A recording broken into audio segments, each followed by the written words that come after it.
See, in this question what they have given the slew rate. Okay, slew rate, how much they have given? That is 15 volt per microsecond. So we should remember the time would be in microsecond.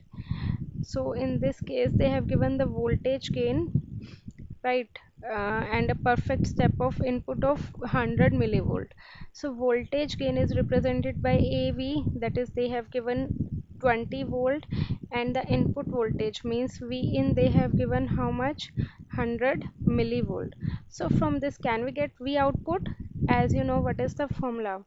Voltage gain is equal to output voltage divided by the input voltage. Output voltage we need to calculate. Input voltage is how much? 100 millivolt, right? And voltage gain is given, that is 20. So from here we can get the value of V output, that would be 2 volt. Clear?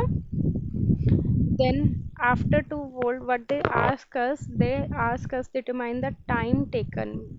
Okay, so we can use the slew rate formula. Slew rate formula is change in voltage divided by the change in time.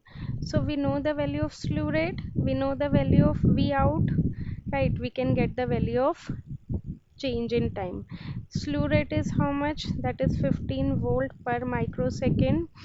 Change in voltage, we calculated 2 voltage, then we can get change in time. That would be how much? 0.133 microsecond, because they have given us in microsecond. If they have given us in millisecond, then we'll calculate in millisecond. Okay.